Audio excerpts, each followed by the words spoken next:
Hello, my name is Theowarner, and I'm joined today for a wonderful conversation, what I hope will be a wonderful conversation by a YouTuber named Mycontext. Say hello. Hello. Hello. And you and I, we've been firing back IMs, and we've been firing back, or I guess what are they called? Private messages, and we've encountered each other on a couple of the comment sections of a bunch of different videos, and you seem like a lucid person, and so we're going to be chit-chatting about some theological arguments and philosophical arguments. And I suppose I should preface this all by saying that we seem to have been ushered together by Beelzebub, who thinks that. Who, by the way, has said to me that he expects you to kill me. So you're burdened with that, at least. He thinks it's going to be a resounding defeat. Resounding defeat. So it's your dime. What would you like to All right, I guess we'll just go ahead and jump in. The goal is never to quote, kill anybody, but to get some clarity. Yeah. So, what is your understanding of what Beelzebub was trying to present? Well, what is my understanding of what he was trying to present? Well, if we're going to remove from the table the question of does he understand what he's talking about, he was probably trying to present either the argument from religious diversity, the argument from religious confusion, or the argument from divine hiddenness. All three of those arguments have some sort of closeness to things that he's said. Okay. I haven't actually studied those particular arguments, so I'm going to ask the question. Does the state of affairs that are in contradiction to the claim, is that in any way covered in any of those arguments? What you'll have to back up a second. Which claim? Okay.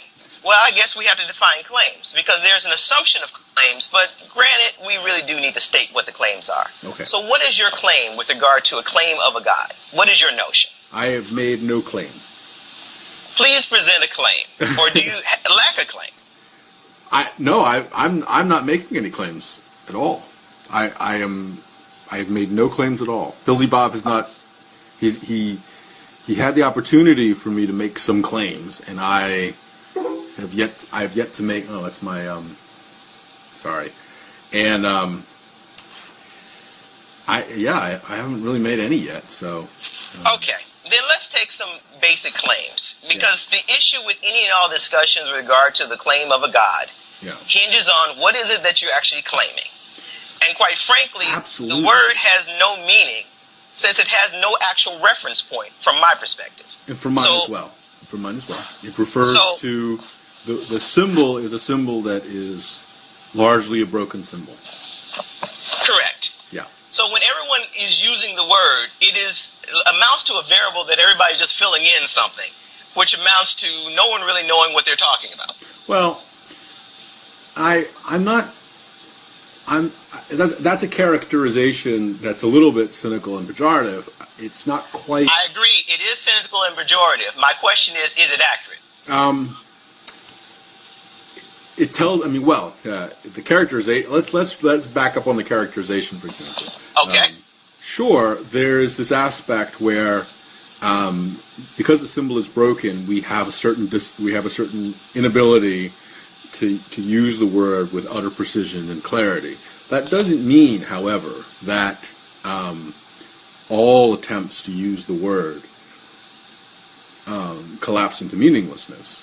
My comment on that is that the meaning is a contrived one at best, since it has no actual base. Well, for example, the notion that what the word God refers to cannot contain contradiction, for example, strikes me as being hard to argue with. I suppose it's possible that there exists a being that is capable of contradiction. It might have contradictory attributes, right? But I think we can say that being does not exist. So we can build up some content in that regard. But that said, I do want to go back to your characterization and say that I actually will agree with you in principle that a lot of these characterizations of God come from just sort of attempts to respond to arguments and just sort of sifting through scripture and coming up with stuff, and things like that. I don't deny that at all. Okay. You refer to it as a broken symbol. Yeah. And you suggested that it has some sort of base. Please elaborate on what you would consider a base. Well, the only thing I just remarked there was that we could say that if there is a reality that is supposedly referred to by that symbol, that reality would have no contradictions. And in that regard, the symbol is not broken. But I would say that the symbol is broken anyway. I would put that as a side point. Okay, because based on what you're saying right now. I'm sorry? Based on what you're saying right now, there is no basis for a claim whatsoever other than pure speculation. Yeah, that's exactly right. I would agree with you there. Yes. Okay. So it really doesn't matter what Christian claim or what Muslim claim or whatever anyone's claiming. There's nothing to be claimed at this moment. At this moment, yeah, that's right. That's right. Okay. So when he was arguing regarding the interpretation and everyone coming up with an interpretation, he seemed to be getting to the point that all such interpretations amount to pure vacuousness, given there is nothing substantive in the base to be claimed. Well, was he talking about God or was he talking about scriptural interpretation at that point? Well, all claims of God, for the way most people claim it, I had to say most, because there's a disconnect between the way philosophical inquiry on the topic proceeds versus how the layman proceeds with it. Sure. So from the standpoint of the layman, the scripture and what is being claimed are more or less meant to be synonymous. The philosophers tend to divorce the two. Well, hold on a second. That doesn't... I'm not sure I agree with that. If we talk about... Let us, for the sake of narrowing it down, let's speak of Christians. All right. When they go to make a claim of a God, what are they using to make a claim of a God on the basis of? A lot of things, authority, tradition, culture, intuition. What is the principal thing, aside from traditional notions, which quite frankly are all made up notions if they're not based in something substantive? Hold on, hold on a second. You're saying that all traditional notions are made up if they're not... Basically, traditions are things that we do, that we decided to do for whatever reason, but they don't really necessarily have a intrinsic requirement in any moment. That's just the way we did it at a particular thing with regard to some traditions.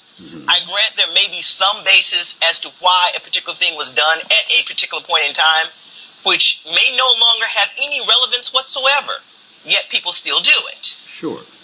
So when I speak to it having no base... All right, so we lost the phone call there, so we'll start again. Or not start again. We'll continue on where we were. I think you were saying something. My point was with regard to notions of tradition. Yeah. There may have been a point in time which there was a point within whatever schema of things that existed that it had a point. But many things with regard to tradition have long lost whatever initial notion that it actually had as a base. So it has in effect become baseless point of the people who are now trying to carry on said tradition. It has become, in essence, what? It has become... baseless. Oh, baseless. Baseless. As it relates to what the people of a current time actually understand about said thing. So let's put this into real terms. Like, let's take, for example, something like Thanksgiving dinner, for example. Actually, that's too recent. Let's go with something a little easier for people to understand. Let's take the eating of pork from the standpoint of Muslims. The what of what? Eating pork, or shall we say the prohibition against eating pork. Okay. Now, at one point in time, it may be that people were dying from having eaten pork. It may well be that they were not cooking it properly. And as we understand, there is a worm, I think it's a worm, that lives within pork that if you do not cook it properly to kill the worm, you wind up dying from the worm yourself. Yeah. Okay. So it is easier to tell people that the food is cursed as opposed to, when you don't know what the details are behind it. Yeah. So it may well have been that they were dying as to why they started claiming that pork should not be eaten. Yeah. But that was on the basis of what they did not know, and also on the basis of what they did know as regards to what would happen if you did eat it under the circumstances that they lived. Yeah. So there was a reason behind not eating it that no longer applies because we know what's required to prepare it such that we won't die from it now. Yeah, but it sounds to me like that the comment then that the modern prohibition against eating pork is baseless only insofar as the only acceptable base would be not dying because of contaminated meat. Correct. So you're not accepting within your understanding of the word base something like religious adherence. That amounts to we do it because we're doing it. You've not given a rationale other than we're making up something to claim as a base. So no, I'm not. Okay, so you're because not. Unless there's a rationale for it, and I do mean an actual, this will cause harm, this will do something. Mm-hmm. Just doing it just because amounts to we just decided to do this. It has no base from my standpoint. Okay. All right. So we disagree on that standpoint, and that's fine. So where were we other than... Well, I'm going to share a note, though. I do acknowledge that people do buy into the idea of honor, but everyone's notion of what is or is not an honorance of someone else's notion or an honorance of a memory varies. Sure. But that would be a purely personal notion, not a dictate that would be reasonable upon any group of people.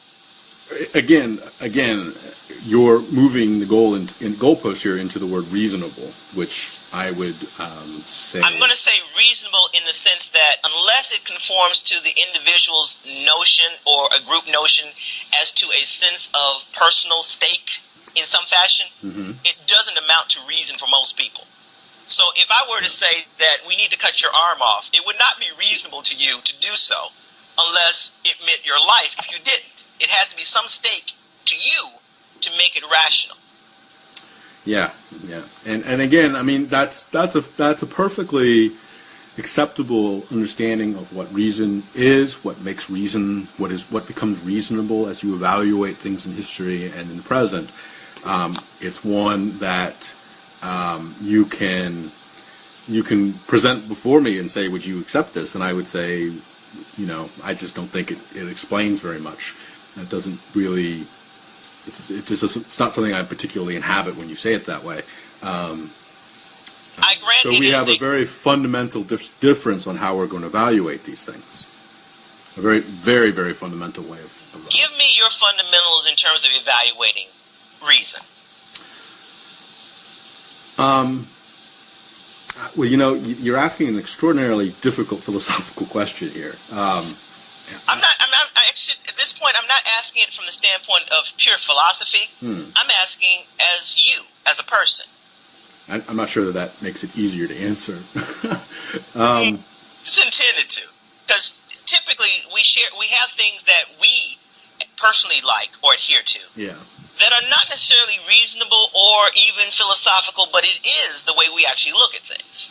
Yeah. So I'm acknowledging the humanity in what we do? I would say that, and I would say that this is more explanatory of human behavior, is that we tend to, I think, balance the instincts or the our desires, I guess, for something like a balance between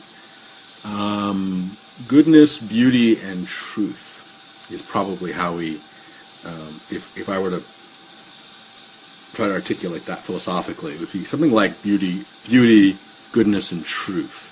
And is that your position, or are you just stating a philosophical notion? It's a philosophical notion, but it's one that I think is much more explanatory of the behavior we see in the world. I agree there's a certain amount of explanatory power, but do you hold that position? I don't know. I don't know what holding a position means, other than when I say holding a position, it is one that you think and you feel that you operate under, as opposed to a notion that you find to be nice or compelling, but not necessarily reflective of who you are or how you think of anything. Yeah. I mean, I would say that it's one that I sort of hold to. Again, I mean, I you're asking what do I believe about these things, and I have to say that I don't put a great deal of energy or focus into or sort of awareness into trying to articulate those things very much and trying to understand those things very much. So I don't know. It's an idea that I think works. I think it explains a lot. It's easy to inhabit. It makes sense. Does it determine my actions? I don't know. Okay. Then let us return back to Billsy's position. Okay. Because the reason I was talking about tradition and reason, we all have our notion of what is or is not reasonable. And whenever I use the word truth or reason, it is not necessarily about my particular bearing on the subject, but what I expect, and I acknowledge this, is a point of expectation as to what others would understand and would be capable of accepting. Okay. And if I cannot say that I can present anything for them that they could understand, I can't say that I have anything that I can present to them that would be reasonable. So if I had an experience, and let's say I saw, aliens, that might well be true. But unless I have some basis by which to present something to that fact, it's a pointless statement to others because there's no basis by which they can accept such a notion as a general rule. I grant the gullible might. But the person who's actually thinking and looking at what they understand to be will reject the claim in general. Yeah. Would you not agree with that notion? Well, I mean, I think it's a very interesting point, and I think it's one that we forget, which is oftentimes that we tend to evaluate what we let into our minds based not on whether or not we believe it, but based on whether or not we could convince other people of it. As a notable, I actually do both. I acknowledge what I have experienced and what I understand. I also acknowledge what I expect or don't expect others to understand. Yeah. And I keep them because every once in a while there will be something that I didn't understand or I couldn't explain that I can explain at a later point that would make some sense that I couldn't do before, and it was pointless to even try. Yeah. Yeah, I mean that's probably you probably have a very I'm just already remarking on this. We clearly have rather different minds. They're organized in very, very different ways, which I enjoy. Just in terms of our sensibilities, I would say that most experiences are very difficult to convince other people have occurred or were real.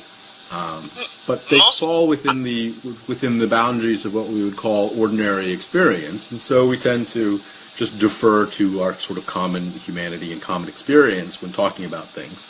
I mean, there's really no way I can demonstrate to you what I had for breakfast, but we all know that I probably had something, and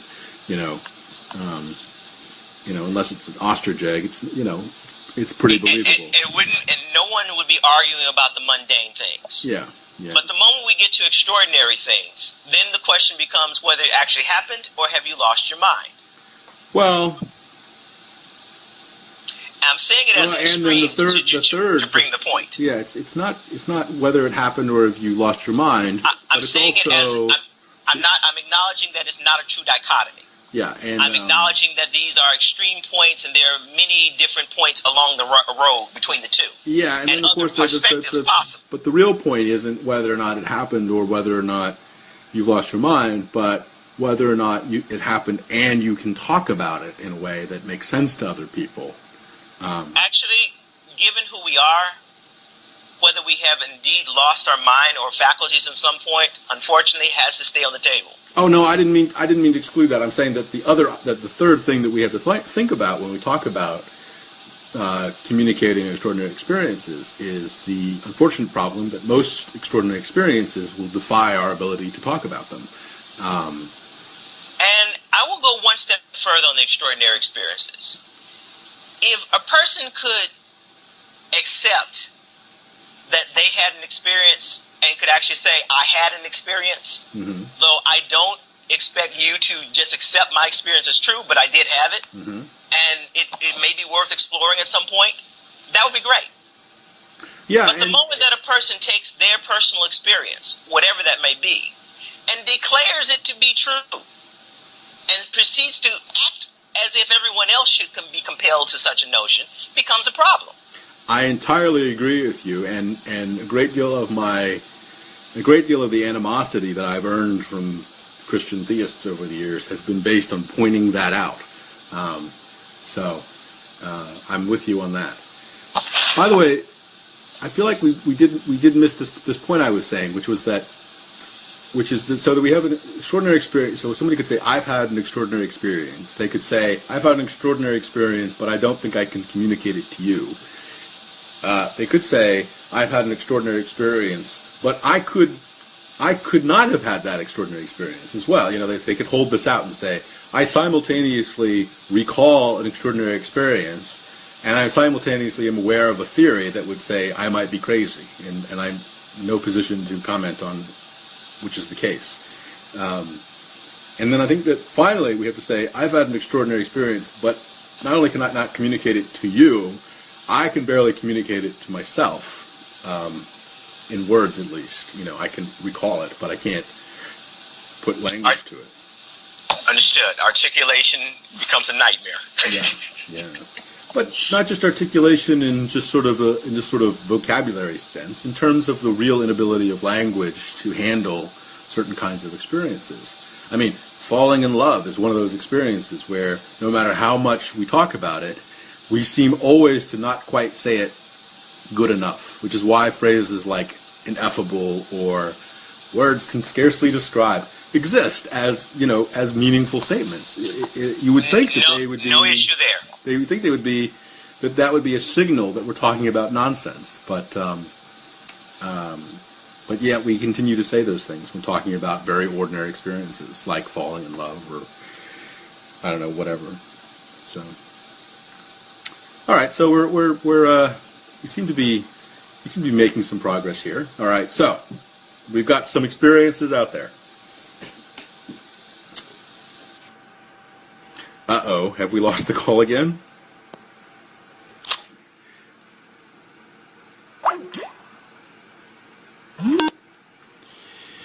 All right. Oh, it killed it again. So this will obviously require a lot of editing when I put this together. Obviously. But so far, so good. You know, we've had minor breaks. Yeah, are you recording on your end in a constant file, or are you... It's breaking it up into files, but I'll be able to put it together as a single MP3. All right, I'm feeling like you might actually be a better editor on this end. I hate editing, so. But I'll make it a file that would be, you know, that you can work with it a little bit better. You know, this will be my first debut doing anything on as a video production, personally. Yeah, well, you'll do well because so far we're doing fine as far as I can tell. I mean, I think we're actually talking about these issues at a fairly abstract level, which I like, and So let's just continue on. So where are we so far? Well, we've talked about the limitations of language with regard to expression of certain notions. Yeah. And most of us understand that well. Yeah. We've spoken of the limitations of extraordinary experience, specifically with regard to believability, and the constraints that we put upon ourselves on occasion. Yeah, and we've commented that there's an ethical issue that arises when we abuse the notion of what we could call a private experience, and we turned it into a dogma, or I don't know, a sort of bludgeon people over the head with it kind of tactic. Correct. And I guess the thing we need to get back to for a brief moment is, let's go back to the Billsy, because all this kind of is a backdrop to the commentary that he was trying to make. Yeah. If we want to call it commentary. Huh? Sorry. Yeah, the argument... I want to be as pejorative as I can. Not a problem. All right. Not a problem. We all have our biasing. Yeah. That's putting it mildly. Well, no, I have to say, in all honesty, I was gearing up yesterday for a conversation with him, and I copied down all of his comments into one document, and when you read them in that order, as opposed to spread out over a month, it's a totally different experience, I have to say. But anyway, setting all of that aside, please continue. Okay. The state of affairs, when people make claims, yeah, there is an expectation that goes with a claim. All right. And the moment things are not as the claim depicts, that is a point of contradiction to the claim itself. So you mean that the claim sits within the world? Correct. Yeah. I would agree with you unless the claim is specifically not in the world. Understood. But if the claim has exist. effects that are supposedly affecting the world, then it's also a claim of the world, is it not? Say that first part again? If the claim, whatever claim I'm making, if it has any intersection with the world, or would affect what you would expect to see in the world, then it is also a claim effectively about the world too, at least in part. I understand what you're saying. I guess what I want to make sure is that we don't is that you seem to know the difference between these words, of course, but in arguments there are hypotheticals, there are assumptions that are made that we then prove later on or disprove later on. And Understood. These are all separate intellectual maneuvers apart from a claim about the world. Understood. Okay, so that's fine. So whenever we make the claim, and let's go with a basic one that most of us can relate to. Yeah. If I was introducing someone to you and I said they were a nice person, they are giving, and I said all these, quote, nice things. Yeah. And then when you actually met the person, there were all manner of contradictions to what I presented. It would seem that the reality of the person versus my depiction of the person bore no resemblance. Yeah. That would be a point of contradiction, at least to you, about what I claimed, would it not? Yeah, it would be. I'm acknowledging that my perception of it may be a totally different thing. Yeah. But your perception of it would be, in fact, your statement of what it was. Yeah, at least your experience I would say that you could use the language, there is a contradiction here, or you could use the language, there is an apparent contradiction here. There was a contradiction, at least to your experience. Which is to say, an apparent whether the overall contradiction. experience of it is a different thing. Yeah, but, and I'm not quite sure you're going with this, and so I'm sticking on everything because I feel like you're going somewhere really interesting, and so I want to make sure you get there having earned every inch of it. But the difference would be between a contradiction and an apparent contradiction, and that to me is an interesting distinction because it could be that this person is really nice except to me because I was really mean to him once before and have completely forgotten about it. And so the person is actually quite nice. It's just that I'm a jerk. Understood. So there's ways to talk about contradictions that are... I grant all of that. Yeah. My point is that the experience of the person as it relates to statements of good, bad, nice, all these subjective experiences of our interaction are our experience of the thing. And we have some levels of common perspective about what these things are. Is that grantable? I think so. Okay. So our notions of good, I grant that we don't all share the same notions of good. I grant that we don't all share the same notions of bad. We have a lot of variability in those terms. Yes. But there are some core essences that we tend to share. Yeah. So the idea of me chopping somebody up would not be considered humane as a general notion. Okay. Is that agreeable? Sure. Okay. And with regard to whether a person experiences, and this is another notable, if I were to say that I'm a good person, yet no one experiences this good that I'm claiming, would it be considered from the general notion, from others, the group notion, that I'm in fact good?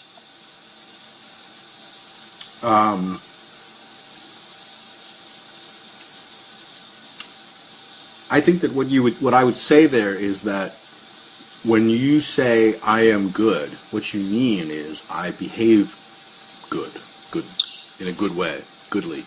If I make the declaration of good, in whatever connotation that I put on my statement of good, and the general consensus around me is that I'm in fact not good, from your standpoint of the general consensus, is that true or not true with respect to them? With respect to them, is that true statement? And I'm speaking of subjective truths here. Yeah. I grant that. Yeah. But would that indeed be the case? That you're not good? That I'm not good? I mean, what I'll say is that the common agreement that you're not good exists. Okay. Yeah. To what extent? Okay, I'll go with that because we do have the common agreement, and that's all that I'm getting at. Yeah. Because to the extent that we can call anything good is the extent to which we experience it as a good. Correct? Yes. Okay. And to the extent that it does not bear any relationship to that notion is the extent that it's something else, but definitely not good. Okay. Okay.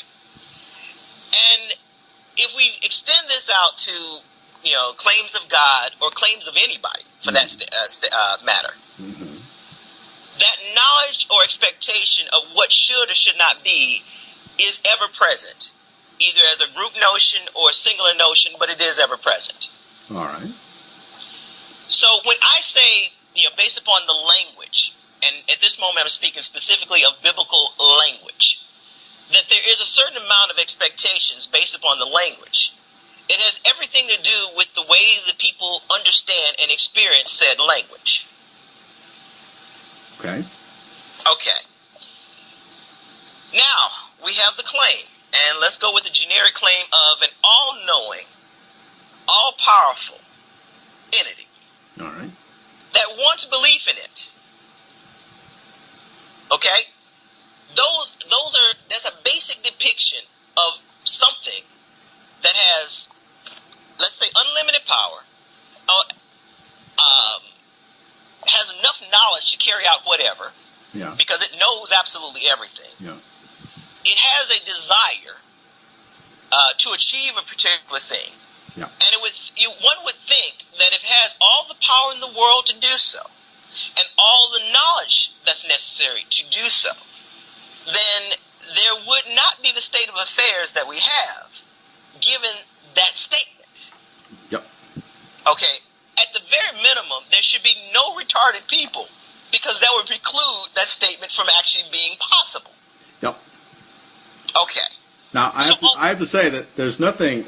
I can agree with what you've just said, but the question is, what do you think the conclusion of that is? And then I think that's where we'll start disagreeing. Oh, well, I've been looking at contradictions all my life, and everyone seems to be ignoring the contradictions, or are incapable of processing them for some reason. Yeah.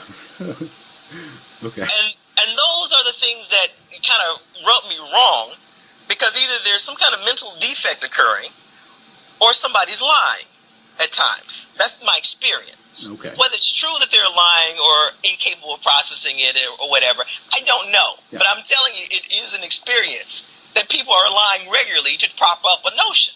All right. Well, hold on a second. I, by the way, totally agree with you on that. I assure you, I am deeply critical of theism in much of its manifestation. My point, though, when I said, "What do you think the conclusion of that is?" My conclusion, my claim on that is that the claims as presented cannot be true due to the contradictions. Yeah. So let's for the sake of everybody listening to this, and I'm sure that we will have literally thousands of people listening to this. Let's make sure that we know what we're talking about here. This is not a problem. Yeah. This is an argument that is called. Let's see, which argument is this called? It's called the argument from. Well, let's see. How did you present it? All powerful, all knowing, and wants to be worshipped, and so the existence of disbelief. So this is the argument from disbelief. But I went one step further. Atheism. I went one step further to get around the confusion that seems to occur around that. Yeah. And I went to the mentally retarded to indicate that there are times when there are people who are incapable of belief. So we don't even have to debate the notion of belief at that point. Right. Okay. Yeah. So, all right. So I'm just trying to get my handle on what we should call this argument. I think it's the argument from disbelief, right? I think that's probably the best. I would say it's an argument from a disconnect to reality, from my standpoint, because it's not matching reality. It is a complete contradiction to what we are seeing. Yeah. Well, so we need to back up one step here. The problem with most arguments, which conclude something like "therefore God does not exist," is that they equivocate. Notice I was very clear on this one, though. Yeah. I didn't say God, because every time we use the word God, that broken word, we are throwing in all kinds of who knows what into that. Yeah. So I spoke to a specific claim of the concept, because you can't really talk about anything without having some clarity about what it is you're talking about. Exactly.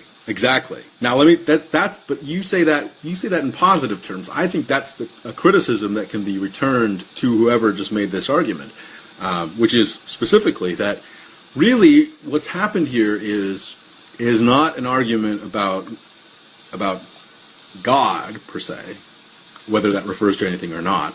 What it's an argument about is a collection of attributes. And then saying, well, that collection of attributes cannot coexist in one being. I would not say that. Okay. Because we don't even have the being to claim the attributes for. So all these things, from my standpoint, are made up. That's trivial. I agree with you. I have to say, but see, people presume that there's something upon which to claim the base. And that presumption is a part of the arguments that people tend to make, which is baseless. That's not what you just said. That doesn't matter. The point is, when you gather these attributes together to level this argument, all you're really doing at the end of the argument is saying that therefore you can't gather those attributes together and call it a coherent thing. So. I've heard many versions of these arguments. The arguments from disbelief, reasonable disbelief, from a variety of things.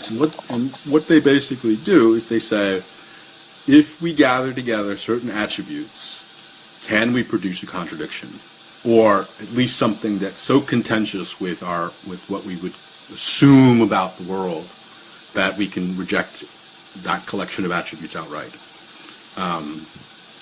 And I mean, the classic little puzzles like, can God create a stone that even he cannot lift, is really about putting together two attributes, all-powerful and, or I guess two implications of being all-powerful. And just saying, well, we can create a contradiction, so therefore that trait doesn't exist, or those traits don't exist together. in anything, in God or in any being or just in general. And so you've presented this idea, this combination of attributes, all powerful, all knowing, and wants to be believed in, I suppose. Correct. And I agree with you that if we put those three attributes together, we'll produce a contradiction, a tension, sufficient that we can say that whoever we're talking about, God, being, entity, whatever, that thing does not exist. Agreed. Okay? So now we've agreed. Now, I don't know if now, this is my point, though, is that the problem with that argument is that it necessarily is only about a combination of those attributes. And so I would just lump it together with language games. But let me be a little more charitable with it and say that religiously speaking or theologically speaking, there have been countless responses to these arguments. And I can lay a few on you if you'd like. I'm not saying that I agree with these. My question I'm simply saying is that there have been responses. This is not a dialogue that we began last week. No. I understand that. Yeah. And this is why I made a comment about the attributes themselves being baseless. All right. Because everyone is presuming that there is a base by which to make the claim of the attributes. I don't. That is the experience that I have. Whether it's actually categorically true or not, is another matter. I grant that. All right. So I have to say, this is why I wanted to say the distinction between a claim and an assumption. When we talk about an assumption, we are not basing it in anything. It is literally suspended in the abstract. And we're testing to see if this thing in the abstract could potentially exist in the real. Not even does it exist in the real, just saying potentially could it exist in the real. So there is no interaction with reality at this point. We're simply saying in the holodeck, you know what that is, right? Yes. Star Trek, well known. Yeah. In the holodeck, could there be something that has these three attributes? Here's the kicker, though. Yeah. If you're going to speak of it, in what frame are you speaking? From the standpoint of the philosopher or the standpoint of the average person? I guess of the philosopher at this point. I think we left the average person a few hours ago. Or what time were we at? Well, an hour ago.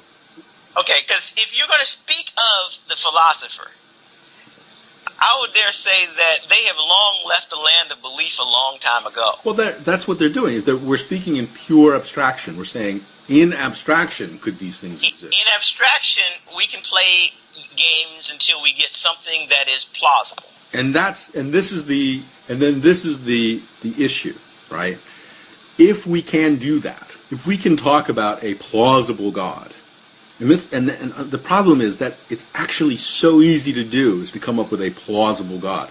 As a friend of mine has put many times, once you invite the magic, you can do just about anything. I'm there, and I actually created a construct just for that purpose as well. Yeah, and so this is where the issue becomes, I think, where I think all atheistic arguments will ultimately run aground. Is the problem is that because we're talking in abstraction, it's very easy for an interlocutor to simply add an attribute or redefine an attribute or whatever, and the argument will collapse. Actually, there's a point of dishonesty here. Okay. Because there's a bit of dishonesty between what the philosophical notions are versus what the average person is thinking that they're getting. Okay. There's a huge disconnect. Because from my standpoint, I don't have a lot of issue with the philosophers because I know they're doing just mental games with everything. Yeah. But when they do it upon the average person, they're effectively lying. Because they're misrepresenting what the base of anything is. Individuals who are laymen are assuming that the Bible is the base of the claim of God, and they're going from there, not knowing that this has become a philosophical game. Well, and they've become a part I of suppose I suppose I am forced to agree with you, although, again, I'm not sure that the weight of the criticism will agree on the weight of the criticism here. It seems to me like the criticism there would just simply be that the average person isn't philosophical, and you know, they're making claims that are essentially philosophical in nature, and then sort of being pedestrian about it, whereas they should be all philosophical, where you would stop criticizing them because then they're just being philosophical. Correct. There'd be no point in me criticizing, but the reality is they're presented as if this was real. Yeah. And the fact that they're being presented as if it were real is the real issue.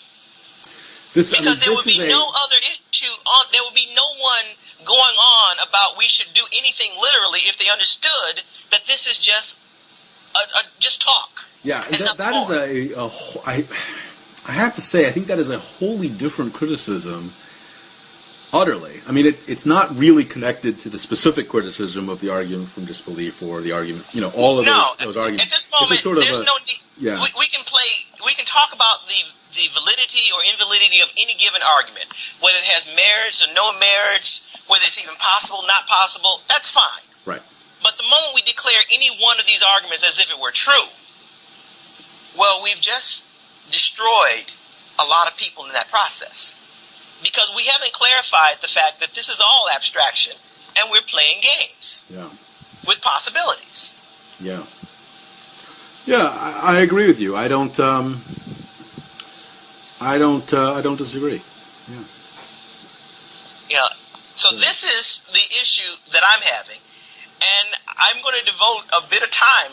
You know, I'm actually going to, collect a bunch of videos, actually sit down and make a few DVDs dedicated to pulling all this stuff together, because no one's being honest in the mass. I'm not going to say no one as a categorical, but as a general statement. The believers are not being honest with each other. Well, at least those who know. Yeah. I think that's where your argument, your commentary is going to ultimately fall short. It's fall short to whom and for what reason? I think that I guess that the issue is how closely is your language going to actually describe religious experience? Well, let's go ahead and address that, shall we? All right. Most people, there are a lot of religious people who are in church at this very moment. Yes. And they're being told various passages from the Bible and presented as if all these things are spiritually inspired and there is a God which is directing all the things that they are being presented from the Bible. Oh, I mean, again, that's... As a mass. Yeah. This is the mass notion. Yeah, I have to say that there are lots of distinctions in the language you're using that I think are important to draw. Understood. But in the mass notion, is this not generally the case? I would say no. I think that there's more... I think that is sufficiently simplistic that I can reject it. Give me the nuance that you're looking for within the depiction of what is going on today. Yeah. So, I mean, for example, the idea that I have to remember. I have to go back to your exact language. Did you say that that God directs everything? Is that what you said? God behind the idea that there is a real entity. Uh-huh. Let's go with that as a general claim. Everyone is being presented the idea that there is a real entity. Okay. And the Bible is in some way a depiction of this real entity. Yeah. That is what is being presented today. Yeah, and I would say that that's simplistic. So this is a fair distinction I could draw. So we have on the one hand the claim that the Bible is a depiction of this real entity, that somehow when that the words contained in the Bible will in some way communicate reality. No, I did not say communicate. Well, it is in some way related to a real entity. Ah, well, okay. So there's a distinction right there. I can't specify what any given person looks at that interlinkage as. Yeah. I'm acknowledging that I don't know, because as I listen to the different belief claims and the nature of the different belief claims, oh, they're miles apart and they're focusing on massively different things. I'm there. Yeah. So the best I can possibly say with regard to a general claim is that they are being presented the idea that there is a real entity and that this is associated with that entity, whether it be the Bible, the Quran, or the Torah. Yeah. They're all suggesting a real entity. Yeah. And so I guess, at that point that I'm not sure how your criticism is different than the sort of straightforward criticism, but God doesn't exist. It just seems like you're saying much more than that. I'm saying that a lot of the people, and I'm going to say the pastors who've gone through theology, know it not to be true. See, so they are effectively misleading people. And that is I guess that's a good way to put this. That's a criticism if it's true. It's just not going to register with religious experience. I'm not speaking to religious experience. That would be a psychological thing, and that would be a topic unto itself. I guess what I mean is the experience of people who are religious. Understood. And I would have to explain the nature of the psychological things that are happening to them as a byproduct of the experiences and the information that they're getting and what it generates in them. Yeah. I'm not speaking to that because that's a whole topic unto itself. You see, when that billboard went up that said, it's a scam, I think that most religious people looked at it and just said, no, it's not. And that was about as interesting as that conversation got. The best people for doing this... It may be a depiction that a non-religious person could lend a lot of language to, but unto itself, it's a scam. It's something that just religious people are just going to look at and just not engage with. That's just not a depiction of experience in religion. I'm aware of the psychological barrier. It's not a psychological barrier. It's a different. It's just a depiction that is one where two people are not going to agree. There's just no dialogue in that description. I agree, because there's a presumption that they're getting. There's a feedback that they're getting. No, you're placing this on some inability of. Actually, I'm looking at it as inability a of religious people to understand what's being said. No. I'm looking at it as a positive state. Okay. I'm looking at it from the standpoint that they experience. Remember when I was talking about perception of, good, perception of this, perception of that? Yeah. I can never ignore that with regard to anyone's given understanding of anything. Yeah.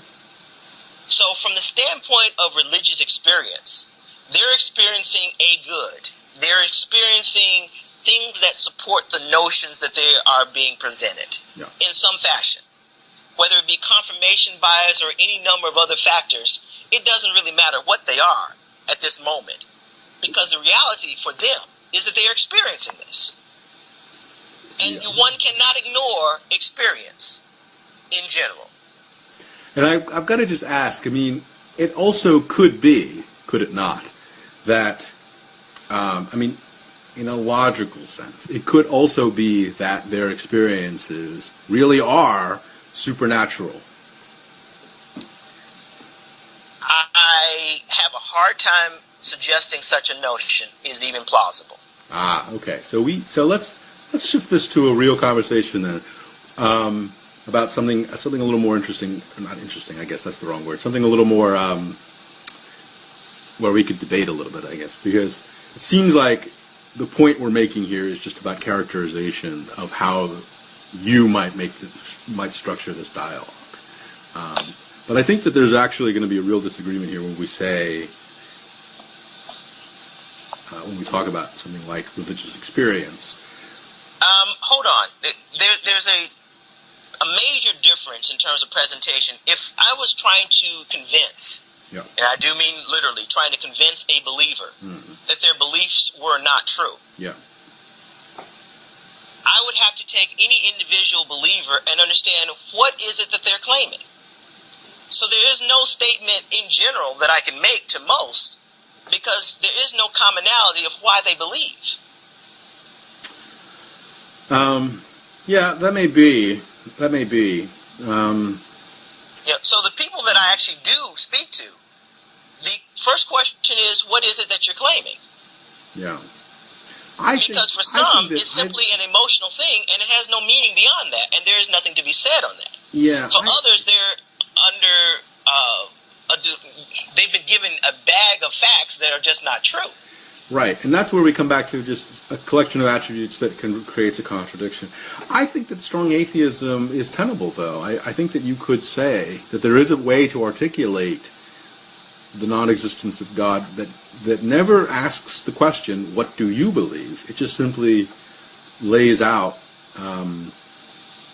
lays it out. It would be kind of like a software that didn't need input. You just sort of say, there are some structures here, regardless of how you, what claims about the world you enter, will always result in God does not exist. I think that's doable.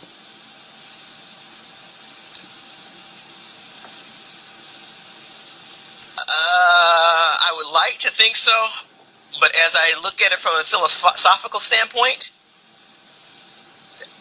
I find it difficult to imagine at this moment. Okay, well, that's... And I guess I say that because... I'll do that for homework. I have a lot of faith, as it were, in the imaginations of people. Yeah. I mean, I guess it depends on what we mean by God does not exist, of course, because, I mean, somebody could claim that God is an entirely fictional character, therefore he exists, right? I mean, that could be this clever little trick somebody could play. Like I said, there are a lot of things that people do with the notion, and it all stems from the idea that they're being presented that is true, and they're trying to create notions that resonate as true in their mind.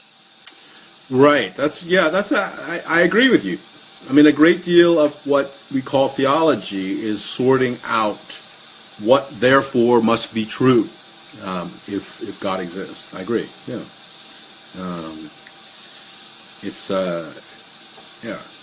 I mean, again, we're having a characterization issue because I'm not sure I would call that a criticism. I would say that that's just the work of science or the work of science of God. It's just working stuff out.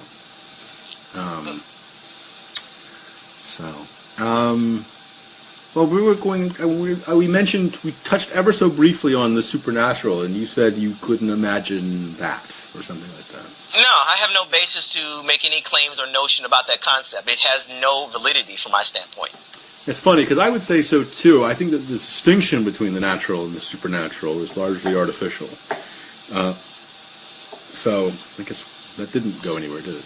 At this moment, when someone says supernatural, the first question is, what are you claiming? Because everything, if it exists from my standpoint, it can't be something beyond existence.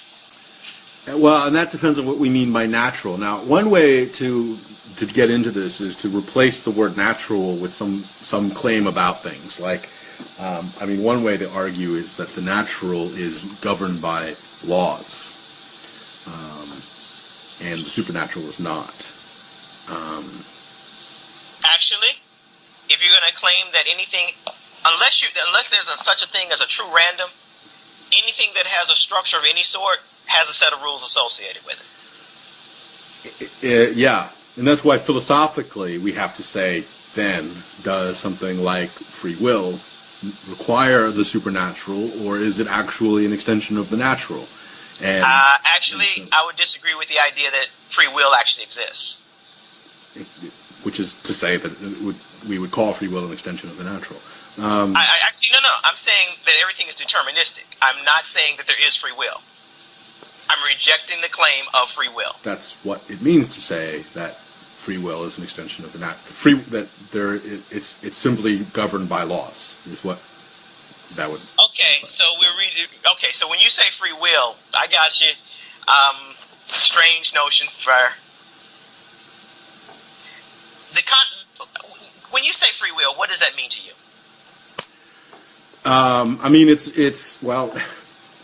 When you refer to something, when you refer to an idea that you're contending, you have to be careful to not beg the question. So when we say free will, we're referring to the proposition that people make choices free of influences. Okay. They are actual. That there's actual. You know, that's where you get into these little language issues. You could say things like there's actual agency or actual autonomy or actual choice. Blah blah blah. So those kinds of that kind of concept. Now, it may be that free will is ultimately in contradiction to some other thing that we determine to be true, like that we have no way of establishing the supernatural, and so therefore we could talk about determinism and say determinism. But that doesn't mean that the words free will become incoherent. What it means is that we've proposed something and disagreed with it. We don't have to, you know. No, there's no issue there. Yeah. My question was, what were you referring to when you used the word? I was referring to the thing in contention, not my actual conclusion about the topic. Okay. Because the notion that people have free will versus the nature of what we're calling free will seems to be a bit of a disconnect at times. Yeah, and that may be a language thing. I'm not sure. Okay. I'm not sure. Because in the pedestrian sense of we have choices, free of coercion, then I'll go with the notion of free will. In the sense that we're untethered from prior causes, I'd say no, we don't have free will. Yeah. And so then therefore what you're really doing is just defining the limits of choice, and that's correct. That's fine. And like I said, no issue. I can adjust the language and just find out where are we. Because there are a lot of nuances, as you pointed out, with regard to language and what meaning could be and how it could be interpreted. And where in the conversation are we when we, because sometimes, like I said, you can propose something without endorsing it. Like, I really think that when I was, Beelzebub and I were talking, and I said, I think what you're referring to is the argument from non-belief, is what I said. What did I say? The argument from divine hiddenness, I said. And then I responded by saying that there are lots of responses to the argument from divine hiddenness. All you'd have to do is go find one. One of the responses, for example, involves the idea of epistemological expectations. And so this has to do with saying, let me just try to make this make sense very quickly. So one of the arguments about divine hiddenness is that that we have a way of coming to truth, right? We use this, however we do it, we have some way of coming to truth. And so when we go through this process, at the end of it, we say those things are true. Those propositions are true. For the most part, this method of coming to truth can be talked about in very lucid terms. I mean, it becomes once we start talking about all the things that we believe, you can start to break down this into patterns, and there's certain rules about how we come to truth and so on. One of the responses to the argument from divine hiddenness is to say, well, God is unlike everything else in that collection of things that we come to know about. It comes to truth, right? I mean, God is unlike any element on the periodic table of elements. And so while there may be rules about how we come to the periodic table of elements, how we came to all those different elements, God is going to be unlike any of those rules. And there's where I'm always having a challenge. Well, let me just finish my point, though, for a second. Go on. I'm sorry. So that's just one response, is to point that out, is to say that God coming to knowledge of God is going to be unlike our investigation of geology or whatever. Now, I said that to Beelzebub. I wasn't endorsing anything at all. I was simply saying that in the abstract, if you say this, it's very easy to say this. Again, just in the abstract, when we talk about attributes, it's very easy to talk about other attributes. Understood. His response to me was that I'm a Nazi and I'm a racist or something, right? Let me go to the propositional issues. All right.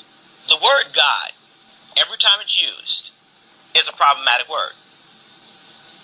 And it doesn't matter unless you define what it is that you're saying with regard to the claim of the word God, it is an inherently problematic word.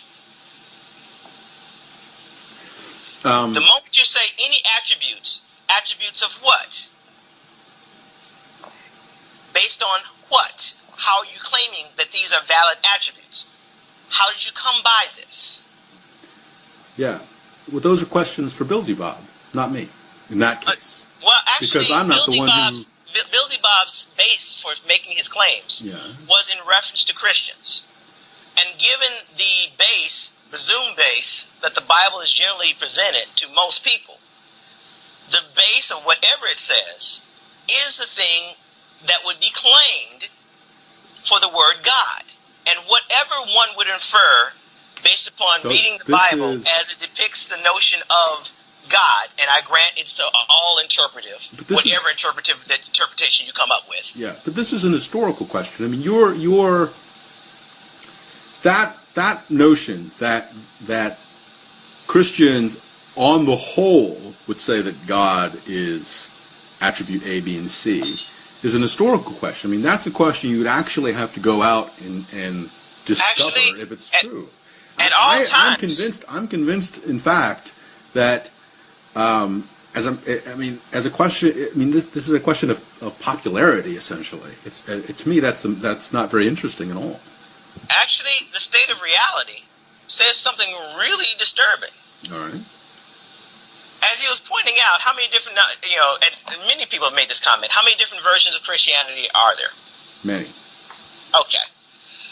And various groups will claim that other groups are not, in fact, Christians. In fact, I'll dare say that most Christians who are not Mormons will say that Mormons are not Christians. Yeah. In most cases. Yeah. They will say that Mormons are not. They don't know what they are exactly, but they're not Christians. That's what most will come to. Yeah. In terms of the general mass of Christianity. Yeah.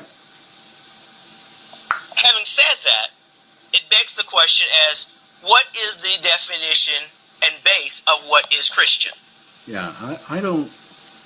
Again... And I understand that we can get into all manner of semantic arguments. Yeah. About what people intend, don't intend by use of the word. But when you come to an understanding that the base has become so diluted and effectively worthless that the word is almost meaningless. Yeah, and this is, I think, where that conclusion can't possibly be true, because of course we still know that there are a group of people called Christians that we can group together. We're not suddenly unable to use the word Christian. Obviously. No. I grant that we can use the word. Yeah. But the nature of the word is not quite as bad as the use of the word atheist. Yeah. But it's getting there. And this is where this is you've smuggled a shift in the conversation into the middle of that criticism. It began with, notice how many people disagree. Right? Mm-hmm. And it ended with, the thing about which they disagree has no meaning. There's, okay, in order to let me go in and unpack that, because you do have a point. In order to substantiate that, I mean, it would have to be... Notice, I'm acknowledging that you made a point in there. I'm not. I feel like I have to... I want to just... With all due respect, I think you're forgetting that people are listening to the conversation, and I made the point. I'm not sure that everyone got the point. But anyway, go ahead. I mean, we can fly back. You're right that things need to be uncompacted a bit. Yeah. So when I speak to, and I'm talking about a lot of different things at one time. We all are. So we have, and my general person or target that I'm speaking of, with regard to, is what we refer to as the lay person, the average person, the person who does not have all the sophistication of the philosopher, and all the other studies that go with that. Yeah. So within the framework of their understanding is what I'm commenting on. And when I say the word is slowly losing meaning, in that so long as a person is not violating certain notions that they hold to be their particular notion of Christian, they're deemed to be possibly Christian. So if I don't say I'm a Muslim, or project the idea that I'm have any particular religious affiliation, if my actions match that of what they ascribe to as the notion of a Christian, then for all intents and purposes, they treat me as if I were a Christian. Yeah. So I would say that, that is an important point because, you just mentioned other religions, and I'm sure you know that a lot of people in the Middle East look at the entire West as Christian, regardless of its actual philosophical disposition or religious disposition. And there's something to that perspective, of course. I would also say that the common layperson probably uses the word Christian and to be a little pejorative, as a tribal identification, and so it really is the point of the word Christian isn't to describe beliefs; it's to define a grouping of people, and more importantly, it creates the opposite reality of unchristian, and that's, I think, what that word does in the mouths of the lay person. And I would agree with that position. Yeah, and so I think that in that regard, right, the word is meaningless because it's not a word that's about meaning. It's a word about grouping, and so it might just as well be the difference between the sharks and the jets, right? There's nothing shark-like about the sharks, and there's nothing jet-like about the jets. They're just meaningless symbols that group us together and make us different from that other group over there who we hate. Basically. Right?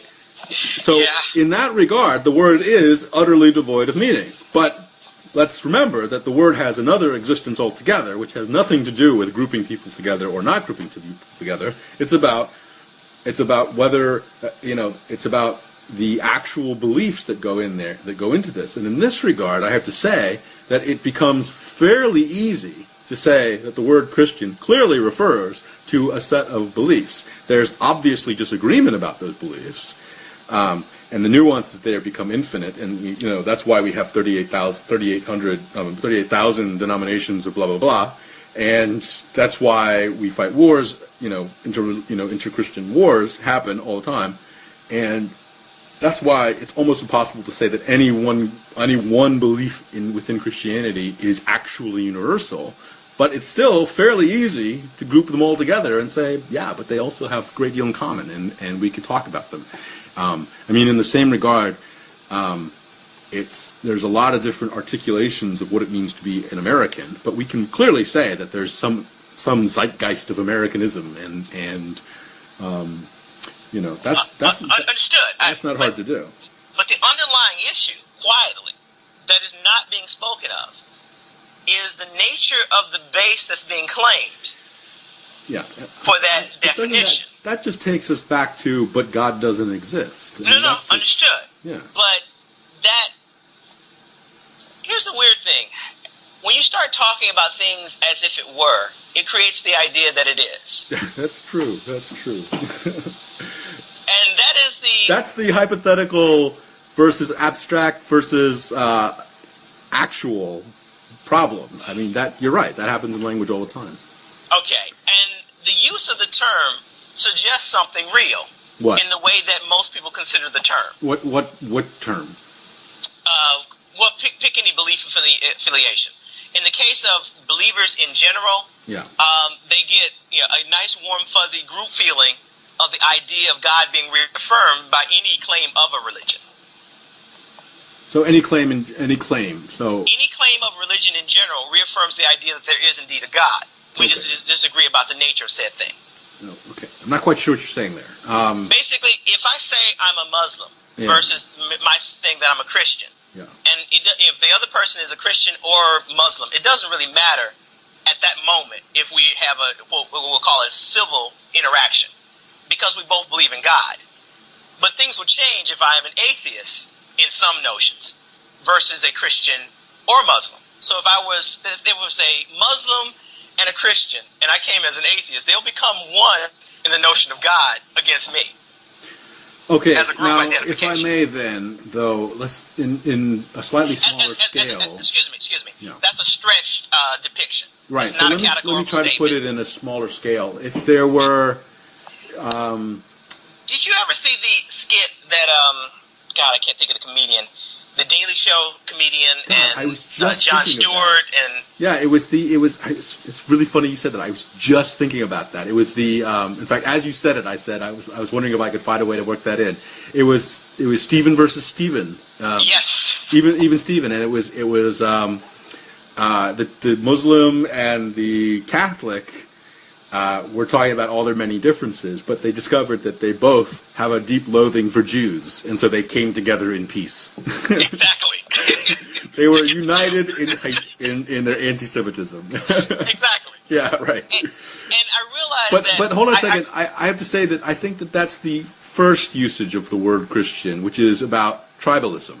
No, I agree. And the idea of the various religious groups have a tribalism as well under the umbrella of there is a God. Yeah, and all tribalism, by the way, has that irony, which is that there's tribe within tribe within tribe. I mean, even within actual tribes, there's family breakdowns and so on, right? I mean, there's all those. That's a reality. Oh, we could talk about that for days. Yeah. I'm a big believer in the lasting influence of our anthropological origins, and so I'm always on the lookout for tribalism, and I mean, I'm sure you will acknowledge that within contemporary atheism, tribalism is alive and well. Tribalism is alive and well. Yep. Yeah. But again, I mean, I want to put all of that aside because that's the first meaning of the word Christian, and it's not. It's interesting. Don't get me wrong. It's interesting. At this moment, I'm going to acknowledge that in terms of the labeling and however we should use a labeling, that's a minor issue. My point for trying to get back to it was what he was trying to present, and what he seemed to be speaking to the way that the average person presents the notion. Well, as opposed to what the notion may actually indicate in a broader philosophical context. Okay, I don't think that's entirely true. Because what I said was that the way the average person, how the average person uses the word Christian is often little more than tribalism. Agreed. But what I want to say is that in order for his argument to make any sense whatsoever, or even for there to be a potential response, we have to take the word Christian out of the tribal meaning, the tribal comment, because that really is just meaningless. I mean, that is just meaningless groupings, into something that is meaningful. The word Christian has to at least be intended to have some content. Otherwise, all he's really pointing out is that groupings are arbitrary. And he can make that comment, but it's not very interesting.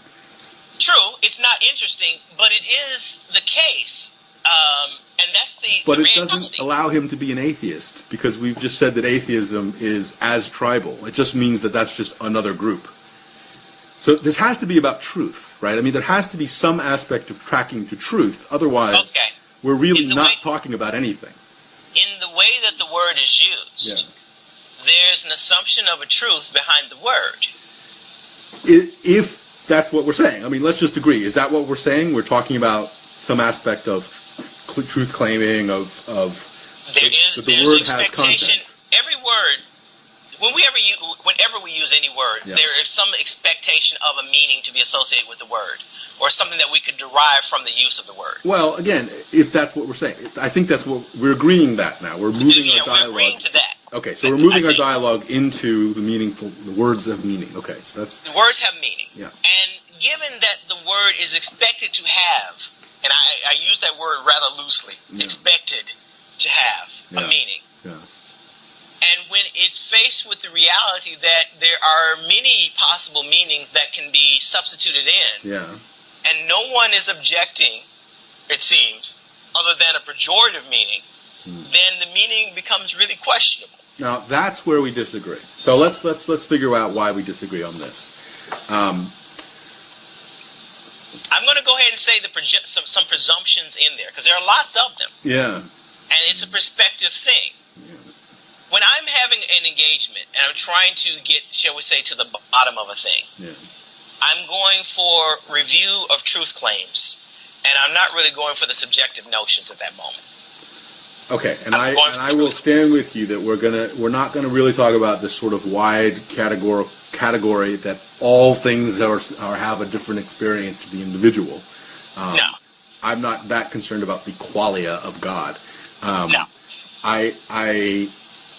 But I still think, for example, the fact that, I mean, let's take a real world example. We have, let's take something like the relationship between God and, I guess we have to be very proposed here, but the proposed reality between God and the age of the earth, for example, right? Okay. Now, there is a wide range of theological attitudes towards that question, from the very young to the very old. And also there's questions of special creation versus a sort of, what's the word? A sort of blind watchmaker type creation. I mean, there's all these different ways of looking at it, right? Okay, so we've got this. Okay.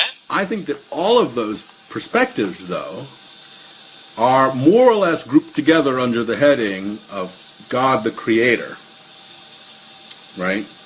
And so when I think about this religious diversity, as much as I find it annoying, it does seem to me that all of that disagreement is about something that we could say that they all seem to be, all those people disagreeing seem to be talking about God the Creator. Now, again, don't raise the objection God doesn't exist. The point is, we clearly can say that most Christians, from a purely descriptive point of view, the word Christian clearly refers to a collection of beliefs that involve God creating things, at least. Yeah, in the case of Christian, I'll go with you and say God and Jesus in some fashion. Yeah, and I mean, so this is where I find Billsy Bob's comment to really be utterly bizarre. I mean, how can if you and I can sit here and say, well, obviously Christianity refers to some sort of God, some sort of Jesus, some sort of creator. There's some notion of sin, some notion of salvation. The ugly aspect comes from, and I grant this is purely an interpretive point. Yeah. And the issue is that there is nothing that, quote, refutes the interpretive point except for group notions. Well, because it's all group notion at this point. And let me go ahead and finish it so you get the ugly. Yeah. Because that's the ugly is where it was going. Let's take the Old Testament. Yeah. And I don't find many disagreements among any atheists regarding God as being depicted as effectively a monster in the Old Testament. Oh, is there any disagreement on that for the most part? Yes, but let's skip it. Okay. Given that, I'm going to say that there are interpretations where the God is a monster. There are interpretations that reflect this. Yeah. I grant there are a lot of others. Yeah. There are ones that reflect it as a monster. Yeah.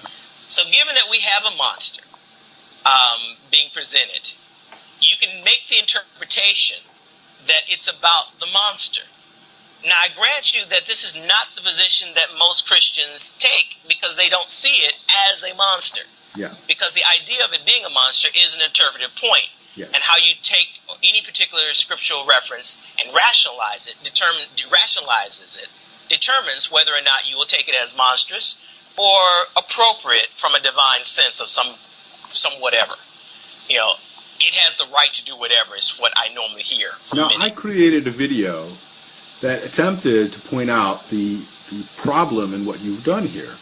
It was where I proposed this thought experiment of, did you see this video of we arrive at a planet with aliens and they all have these different... No, I did not see the video, but I'm acknowledging that it is a narrow perspective of interpretation. I would say that it's narrow to the point of being in contradiction to what the word interpretation means. The word interpretation. I wouldn't say it's in contradiction to it, but I do say that it's taking great liberty with. All right, and that's fine enough. It's not one of those that we'd want to really debate from my standpoint. Maybe not from your standpoint. That some depictions are better than other depictions. Well, yeah, exactly. Some depictions are better than other depictions. Yeah. Correct. I'm not going to argue if you can hold on to that idea, then it becomes very problematic to say that all interpretations are equally valid. And so, I don't hold to that notion. Yeah, right. Okay, so we have to go all the way back again. Hold on a second. We have to go all the way back again and remind ourselves that what we were saying was that the word Christian is ultimately meaningless. We've already said that it's only meaningless insofar as it's used as a tribal identity. There, it really is meaningless. But we're saying that for the most part, when people use the word Christian, they intend there to be meaning. And so, hold on. Technically speaking, even in the tribalistic sense, it's not meaningless. You're right. But in the context of what we're trying to get at, I grant that certain labels have more utility. And we're saying now that the word Christian, we said we moved the conversation into the realm where words have meaning, and the word Christian, we agreed, clearly refers to a group of beliefs, and that while those beliefs are furiously contended in their implications and their specifics and in sometimes even quite broad strokes, the overall, it's overall very easy to say that the word Christian refers to a collection of beliefs. And so it's not meaningless, which was, I think, one of Beelzebub's theses. And then we began talking about the idea of interpretation, and we've already also agreed that the idea that all interpretations are equally valid is one that is completely inconsistent. It's not supported, and inconsistent with the idea that, of course, there are better interpretations. But there is one more point with regard to his argument. There's one more point that goes with that. Okay. And the other point is, if there is a presumption of an actual standard, okay, then all these varied interpretations are not acceptable.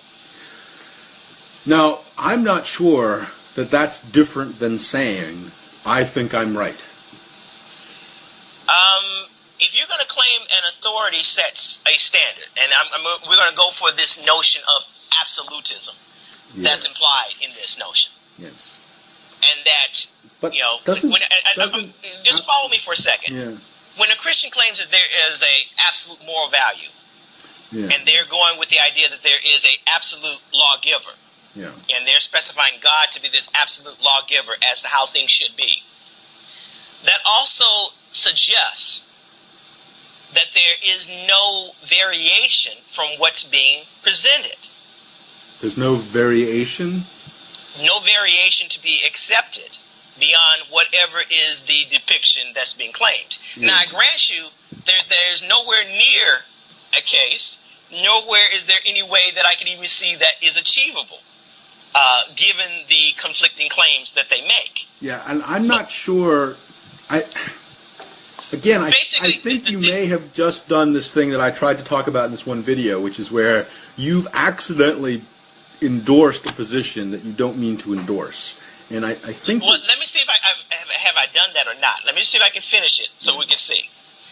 My commentary is that if you're claiming that there is an absolute something, okay, and it has an absolute specification, then the fact that there are variations of what would theoretically fall under the specifications says that that can't be so, is what he was getting at. And what I would say is that, I don't see why that would be the case, because if there, again, this is an attribute of God question, but we're saying if there is a God who actually, has some... this is not attribute of God. This is a statement of dictate of God. Okay, we have to talk about this in concrete terms. Like what? Give me an example. observe. What's a good example? You shall pray observe, only. You shall pray only to me. You should pray only. And you shall not work on the Sunday. You shall observe the Sabbath. You shall observe the Sabbath. You shall pray only unto me. You shall. There shall be no homosexuality. You are permitted to kill them or whatever the dictate may be, because I don't know the specific dictates on that. No worries. I understand what we're talking about. We're talking about these specific. Okay, so now your argument seems to be, and I know that when I say this, you'll say that can't possibly be what I'm saying. Go for it. So, let me just say what I've retained from what you've said is that if God said that nobody could disagree about what God means. So if God said that you shall observe the Sabbath, that we would all sit around and know exactly what he meant by it. Exactly. And I have to say, I can't understand how you would possibly say that, because I can personally think about 12 meanings of the word observe. Understood. But if we're presuming that there is such an entity that is all-powerful, all-knowing, then there should be no disagreement about what he means. Why? Because it would have it within its power to address our state of affairs, such that we would at least understand.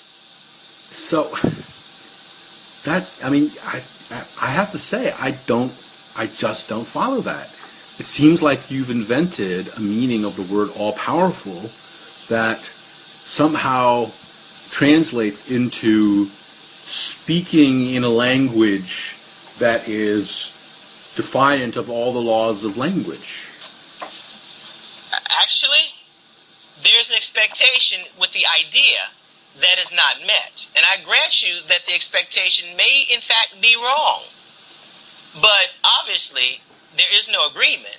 And obviously, and it's not obvious. No, I want you but there is an expectation. It's not obvious, but there is an expectation that if there is such an omnipotent entity, that there are many things that should not be that are.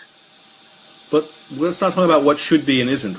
What should be, you've said that what should be is that his usage of the word observe would result in only one interpretation of it, in all minds. Yes. Why would something all-powerful use the word observe in a way that can only be interpreted in one way? Why? My point is, the idea depicted says that you have an entity that has a certain set of expectations, desires. It's presumed that it has the power to meet these desires based upon the statement of the claim. It has the power to meet these desires. You mean that if whatever it is that it wants, it will affect in language. Correct. Okay. In this case, it would be about understanding. So however it would be the case that we would come to understand the dictates, because it should be a singular set of dictates if it were pronouncing it, given that it has all of this ability and knowledge. Yeah. The state of affairs is a contradiction to that claim. Okay. That's the totality of the argument. If there is a God as depicted, and we're going with all these characteristics of omniscient, all-powerful, etc. Yeah. Then the state of affairs the state of how things actually are is a contradiction to that statement. So given that there are all these different interpretations. Don't forget that, all right, rephrase that, because you've got to remember that we're talking about and wrote the Bible. It's got to be in there. Because we're talking about interpreting the word observe. Whether it be observe or any other particular word that you care to put on it, whatever it deemed appropriate, assuming it actually exists, should be understood in common. Why? Because it has presumably, and this is again an assumption given based upon the claim, that it would have the power to deliver upon this universal understanding of what it wants. Yeah, and so I have to say that you are simultaneously criticizing the thing you're assuming. You're assuming that its goal is for us to all observe the Sabbath when the words "observe the Sabbath" occur. And then you're saying, well, how can we disagree? Because God wants us to observe the Sabbath. That doesn't make sense insofar as we only have the one data point to refer to, which is the words "observe the Sabbath." Let me uncompact this a little bit. Yeah. If there is indeed an entity that is all-powerful, that wants anything, is it at least a minimum expectation that it would be able to present what it wants? Is that a basic expectation that should be had from your standpoint? Well, I'm already anticipating an objection here, so I'm going to go for it and say it. I'm going to have to say that. I mean, again, this is the problem, as far as I can tell with the argument, is that if you limit your attributes to God to those that you've just named, what you'll result in is a God that does not exist. And I'm with you there. That I'm agreeing with. What I'm saying is that it's probably, I mean, according to the set of beliefs that we've called Christianity before, there seem to be other attributes of God that come into play. And so let me put these on the table so that we can start talking about these more meaningfully. For example, most philosophers of religion will say that the word is not omnipotent. It's maximally potent. It's translated in Latin from the phrase omnipotentus. It means maximally in English, which means that there's a limitation on it. It's not all powers. It's as powerful as possible, is really how it should be phrased. And so this creates certain limitations, and I think we have to acknowledge these. Language, for example, is a limitation. In language, so for example, if God is going to use language to do something, he can only do what language can do with language. He's not going to be able to accomplish something that language can't do. And this is where I have to remind you that you've already affirmed that one of the laws of interpretation, or one of the laws of language is there are many interpretations. I am there. So I guess what I'm curious about is then why do you think that God, the thing that uses language to do things, would be able to do something that language can't do? It seems like actually, you're mad that God carved a statue out of stone that isn't, also transparent or something. I mean, it's you're asking language to violate the laws of language. I understand what the claim is. I'm speaking of what the argument's expectation is and what it's premised on. Yeah. And it's premised on the idea that, and grant you, it's not just about language. It's about what the total statement of what's being claimed versus the state of affairs. We have to focus on language because we are only talking about the fact that there's interpretive differences. Okay, let's for a moment suspend my commentary regarding my arguments specifying, a set of attributes. Okay. Okay, let's suspend that for a moment. And let's dissect Billsy's position. Because it's a simple enough position that is a problem that no one seems to acknowledge. Well, and at least to me, it's not acknowledged. I mean, and I've actually said this argument once before. I just didn't recognize it in the form that he said it. Yeah. And my initial argument, personally, that reflects the same sentiment, is if there was indeed a God, there wouldn't be this confusion about a God, which is the argument of the confusion of religion. Correct? I have to say that in the most simple, its most simple, almost emotional utterance, what you're saying is basically this idea of, well, why do we all, if there is a God, why do we all? It's the argument. Who was it? Was it Turing? I want to say it was Turing, but it was the argument. Where are they? Do you know that argument? No, I don't. It's the it's not Turing. Well, anyway, it was somebody. A paper had been published talking about the odds that there is extraterrestrial life, and it was argued that the odds that there are so many planets and blah blah blah, that there almost certainly is extraterrestrial intelligent life out there, right? And so the great response was this: well, where are they? And it's the way that it positions it is it's a very nice response. It's simply saying, well, if they shouldn't we have evidence that these little guys exist at this point? I mean, if they're out there, we should, And it's really, essentially, that is the most basic form of the argument. We're saying, if God exists, shouldn't it just be kind of obvious? Shouldn't we all just know? Actually, it's not exactly the same argument as what you presented regarding I'm saying that in its most simple and almost emotional form, I think that's all that argument amounts to. Now, we can lend it in specific language and we'll deal with that. But I'm saying that I think that that's about as simple as simple as you can get it. It can't get down to that. What's that? It cannot get down to what you presented. Okay, well.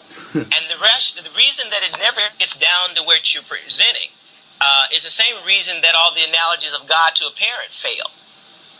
Okay. To a parent? You mean to a father figure? Is that what you're saying? Yeah, that's what they usually saying a father figure and so forth. Yeah. It doesn't work simply because what you're claiming to be this thing is far beyond that thing that you're suggesting. At least in the attributes in such that you present it as. Okay. Such comparisons are meaningless. That given could the scale be, upon what you're presenting. Yeah. I mean, I think that most religious symbolism most religious symbolism is poetry. It's about creating bonds of human understanding. It's not really. That's not the understanding that we dare say is in Mass, would it? Is it? Well, I guess we've got to be careful as we're talking because that's how I would interpret what I'm seeing in the world. You're right. I guess a lot of people may think of God as an actual father, but I would probably join you in criticizing them for that. Yeah, because I hear the analogies and I realize that they don't understand how pitiful what they're saying sounds to me. Well, I'm sure they don't realize how pitiful it sounds to you, but the point is that they don't necessarily realize the difference between an analogical comment and a descriptive comment. There's going to be a fairly big difference between the two. But we've got to go back. We keep missing the conversation. The point I was getting at is, whenever you present whatever notions, there's a set of assumptions that go with that notion. Yeah. That you have a certain set of expectations based upon those notions. So the moment you have this idea of a super powerful entity that has a wish, it would seem that wish should be done. So here's the second. Yeah, this was the second point. Now, the first objection I had was that maximal power in God speaks to power within laws, within limitations, within laws, and that language contains laws, and so therefore it's not appropriate to imagine that God can violate the rules of laws, the rules of language. Therefore, many interpretations would exist. My second objection to the argument would be that when we say wish, we all know that there's a difference between the goal and means of a wish. When I wish for world peace, I don't wish that my enemies would die. I wish that we would get along. Right? So we can clarify the wish. We can talk Understood, about. Understood, but when we say God, but you're confining the word wish within the human context of the understanding of the word and our intrinsic limitations. You speak of a all-powerful entity of whatever level of power you wish to present the idea. No, this is not about means. This was about the goal. The goal, when you said the goal of the wish, or the object of the wish, was to be believed the ability. in. Basically, what we would like to be the case whatever that is that we'd like to be the case, for us is intrinsically limited by what our means of delivering upon that notion is, and our ability to do whatever that notion is. That doesn't stand the moment you say all-powerful or maximally powerful. Right. So this is where the argument. Yeah. We're agreeing, but we're disagreeing. I guess as well. The goal that you defined initially was that God wants people to believe in Him. Correct. And I'm suggesting that we're equivocating the goal with the means, in the sense that just because God, even if God were all powerful and not maximally powerful, it doesn't necessarily follow that He would just snap His fingers and everyone would suddenly face the sun and start worshiping. It's not. There's other goals in play that I think have to be factored into how the world would then manifest itself. So, for example, we would say something like freely, right? God wants people to freely believe in Him, for example. Exactly what does that mean? Well, I mean, again, please don't confuse what I'm saying with what I believe. I'm just saying that this is theologically. Understood. What I'm saying is when people say freely. Freely. Okay. So what we mean by freely, what theologically... Hold on. Yeah. But let me point out one simple fact. Yeah. You can't believe in anything that you don't know exists. Okay. I understand that. The objection, God does not exist, is not going to be conversationally valuable. No. I'm not saying... Notice I didn't say God does not exist. Yeah. I'm saying that the reality of what people know impacts their ability to believe. So I can take any group of people. That's a different conversation. That's a comment about the real. That's a real world comment. What we're talking about is in the abstract. Are these attributes possible? And what I'm saying is that if you gather those several attributes together, you'll result in a God that does not exist. If we add other attributes, we can create a plausible God. And so I will grant then on the basis of looking at it from pure abstraction. And now, but the argument is offered in pure abstraction because we're talking about what we're saying here is we have a biblical utterance. Is it possible that a God inspired those in some way? The initial objection was, no, it's not possible because God is all-powerful. And I've said, well, again, it's not all-powerful, it's maximally powerful. And we're still in the abstract. And I've handled this idea by saying that the laws of language represent a limitation on God's power that theologically we can affirm. And so we're left with a plausible God in the abstract that could have written the words, observe the Sabbath. Now, I will go ahead and kill that now, properly. Okay, go ahead.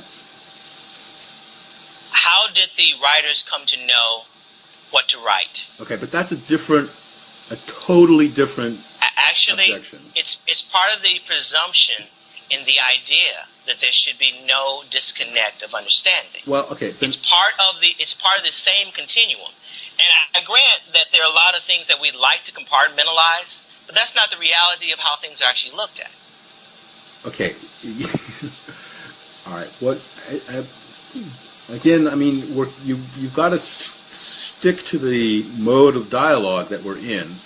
I'm agreeing that the idea that we're going to suddenly shift from is it philosophically possible that blah blah blah to what is the historical possible. If we go for it and allow for it being the Bible to be philosophically possible, okay, and we do not argue any aspect of the Bible as to whether it is possible or not. We go with the idea that it is indeed possible. We're still left with the reality in disconnect to what we would think possible. No.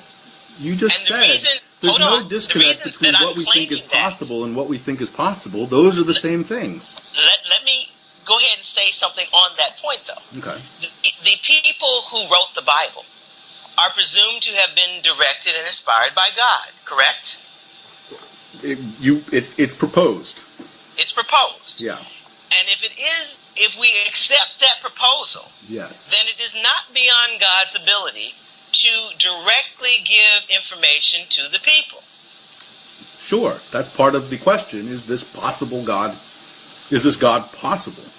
Okay. Yeah. If we accept that this God is possible and can directly give information to people, yeah, Christianity is in trouble because there is confusion because they don't seem to have been given the same claim of their God's notions. Okay, so this is a profoundly different objection. So let me.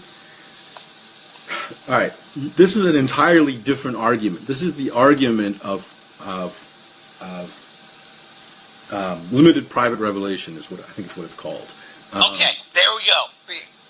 And this is I appreciate that you're being very thoughtful and you're engaging these points very seriously, but I want to remind you, this conversation about 35 minutes ago, we got into this conversation about specifically why the phrase "observe the Sabbath" was incompatible with the existence of a God, and I'm saying that it's only incompatible with the existence of God insofar as you limit God to certain characteristics, and that it's fairly easy on a theological level to respond that God has other attributes, so that the problem would then wash away. Now, we're I don't know if you're willing to accept that or not, but we haven't really resolved that question. No. You're now raising a second argument, which is an entirely separate argument, which is the question of saying, regardless of whether or not God inspired the phrase "observe the Sabbath," oughtn't God, who can inspire anybody, inspire all people equitably? And this is an entirely different argument. It's an argument about why our private experience with God is inconsistent. It has nothing to do with biblical interpretation at all. It's simply another philosophical question, which says, if God can communicate specific intentions to Frank, why then does John have a different private revelation from God?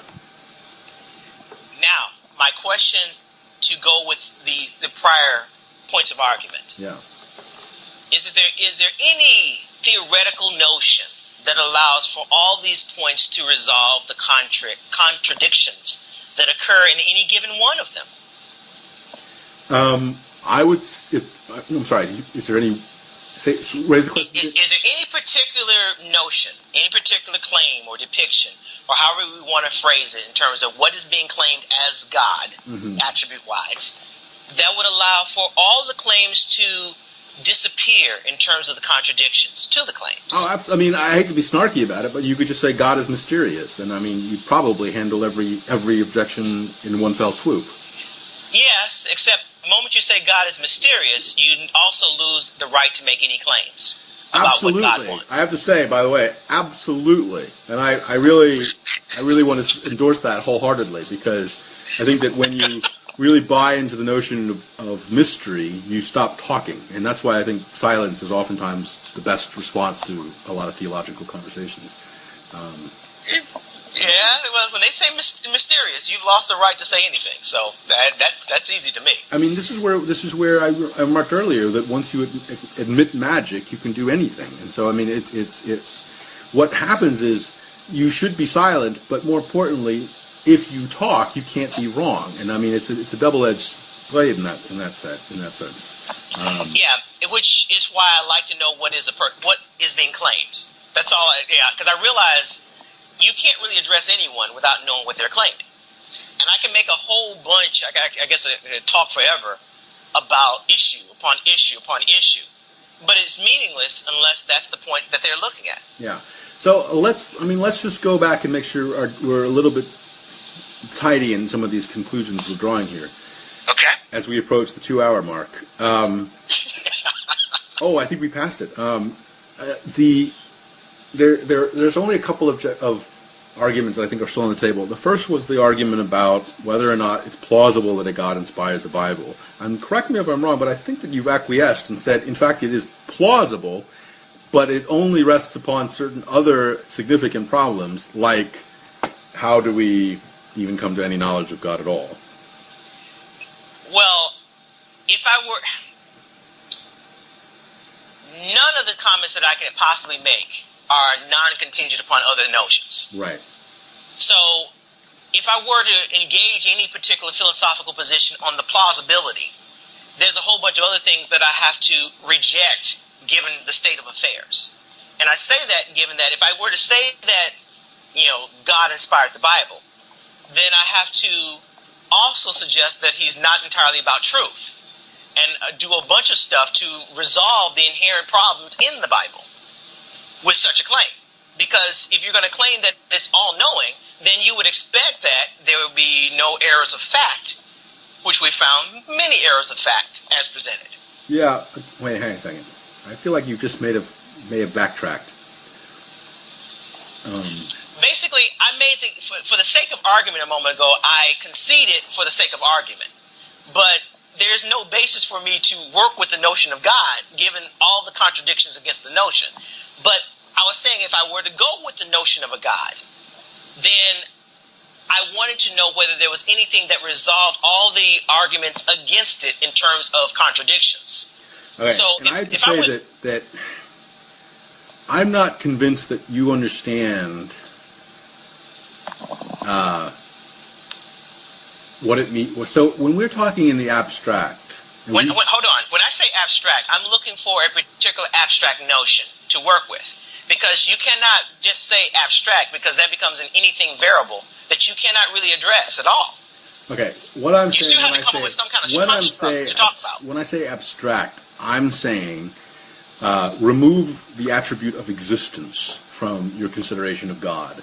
And then say, what remaining attributes are there? And then just add them on one by one.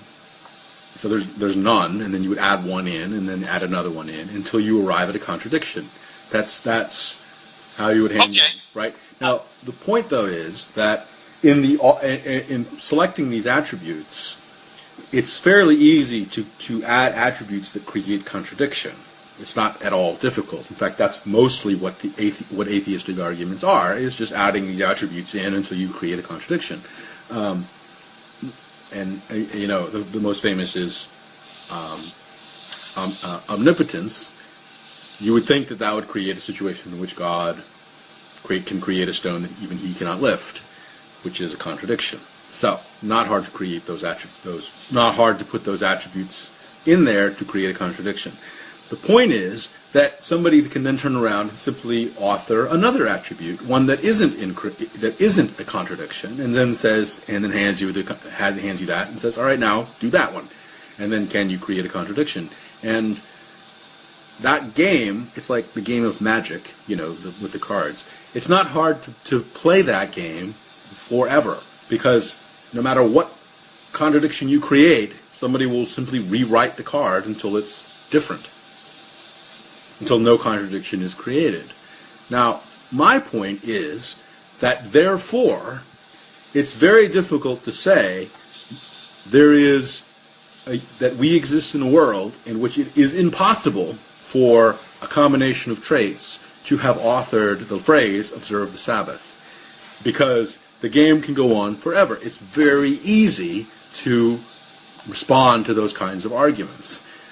What I would say, however, is that it's very hard also to say that we live in a world that was necessarily one where a God authored the phrase observe the Sabbath, because that is equally that equally presumes that the game has somehow resolved itself.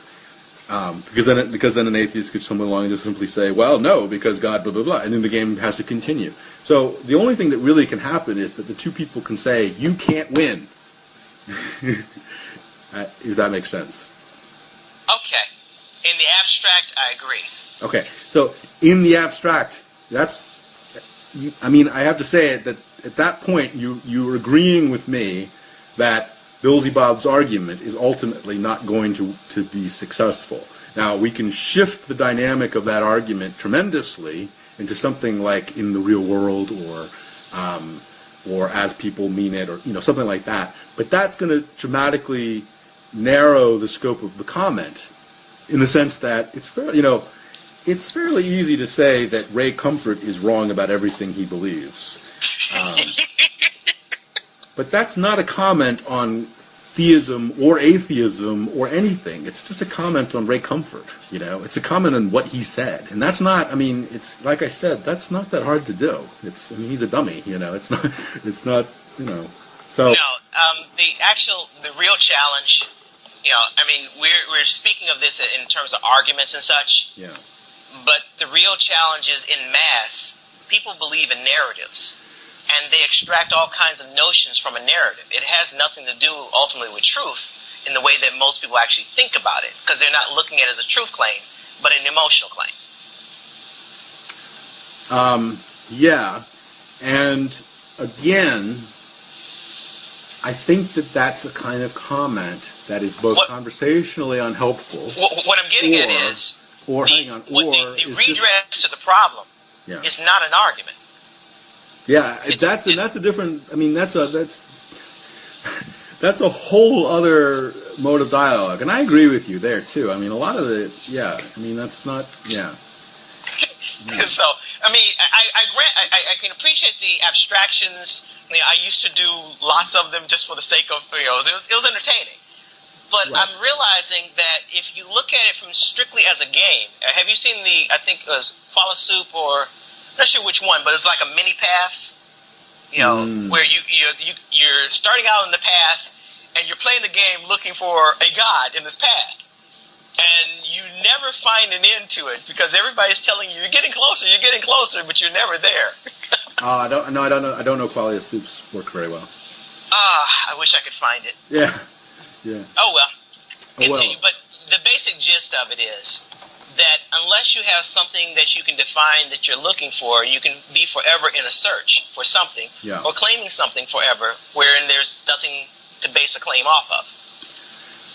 And this is, I have to say that I think that is the most,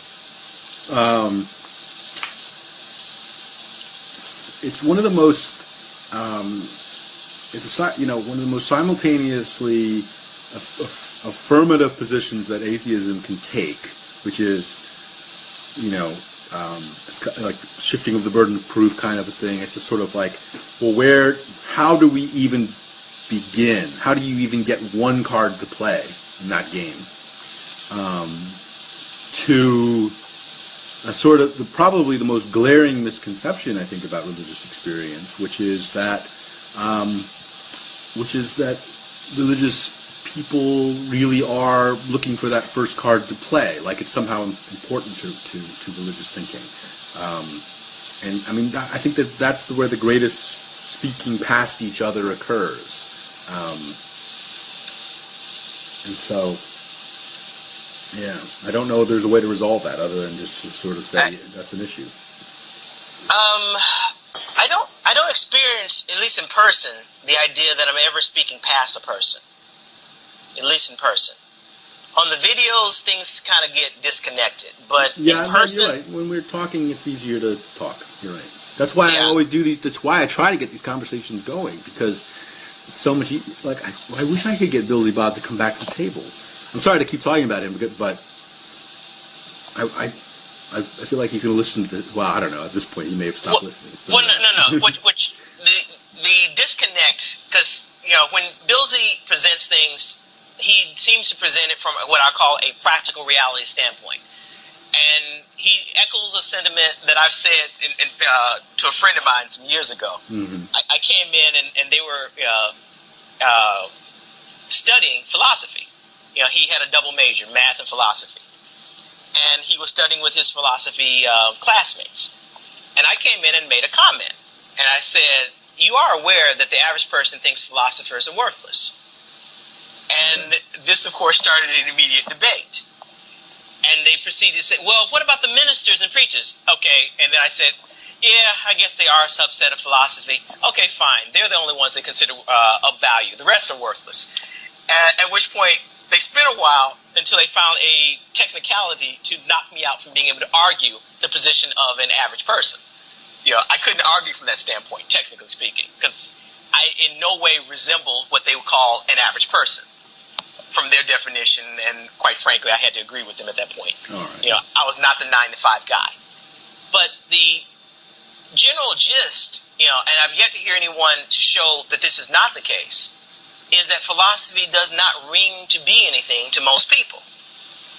And the idea of arguing about something in the abstract, just for purely the abstraction and playing with the idea of a thing, is not something that is commonly enjoined by the general populace. So when he presents an argument, it's about the reality, not about a philosophical notion. Well, you know what? I disagree. I think he tries very hard to do the abstract. I think that the issue is that he doesn't do it at all very well. And so, I mean, you remember his distinction between Theo the person and Theo the Christian? Which I can understand. I mean, that is a real... In terms of how people understand things, it is not something that you can ever present that anybody would understand. Yeah, and I mean, this is where he's really... It's not presentable. I really feel like most people, like him in particular, I mean, you're making the proposition here that the abstract is this domain of thinking that is very hard to get to, and and I agree that it takes some skill. It's because it's very hard. You import connotations so quickly, and all these things happen. It takes some real training to be able to talk in the abstract in a way that's coherent, and at least in a way that two people can agree about the abstract. But it's not like he's sitting there saying, I'm not going to talk about the abstract, I'm going to talk about the real world. He is ridiculously engaged in the abstract. He's just bad at it and just breaks the rules of it all the time. And that's where we get into this problem. I mean, how many of the examples begin with, there are two people?